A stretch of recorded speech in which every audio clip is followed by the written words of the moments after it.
വൃത്തികെട്ട രീതിയിൽ കാര്യങ്ങളൊക്കെ ചെയ്തുകൊണ്ടിരിക്കുകയാണ്. ദയവ് ചെയ്ത് എന്നെ കൊല്ലാക്കൊല ചെയ്യരുത്. ഞാനിത് കേസ് വഴി തന്നെ മൂവ് ചെയ്യാം. കാരണം നമ്മളിപ്പോൾ ഒരു വീഡിയോ ചെയ്യുന്നത് ഇപ്പം ഇത്രയും വൃത്തികെട്ട രീതിയിലുള്ള എന്നെ കുറേ അനാവശ്യമായിട്ടുള്ള ആൾക്കാരെല്ലാം എന്നെ കുറേ അനാവശ്യമായിട്ട് സംസാരിക്കുന്നുണ്ട്, എന്നെയും അദ്ദേഹത്തെയൊക്കെ വെച്ചിട്ട്.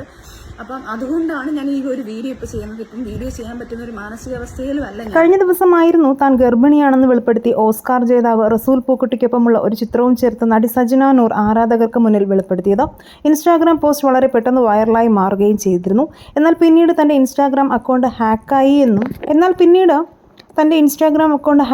എന്നും തൻ്റെ അറിവോടെയല്ല അങ്ങനെ ഒരു പോസ്റ്റ് വന്നതെന്നും പറഞ്ഞുകൊണ്ടും സജന എത്തിയിരുന്നു. എന്തായാലും ഈ വിഷയത്തിൽ കൂടുതൽ പ്രതികരണങ്ങളും കമൻറ്റുകളുമാണ് വരുന്നത്. സജന അറിയാതെ എങ്ങനെയാണോ ഇത്ര കൃത്യമായിട്ട് 2 മാസം എന്നൊക്കെ ഒരു ഹാക്കർ കണ്ടുപിടിച്ച് പറയുന്നതെന്നൊക്കെയുള്ള ചോദ്യങ്ങളാണ് കമൻറ്റുകളിലൂടെ വരുന്നത്. സജനെ സപ്പോർട്ട് ചെയ്തുകൊണ്ടും നിരവധി കമൻറ്റുകൾ വരുന്നുണ്ട്. ഈ വിഷയത്തിൽ നിങ്ങളുടെ അഭിപ്രായങ്ങൾ മടിക്കാതെ കമൻറ്റ് ചെയ്യുക.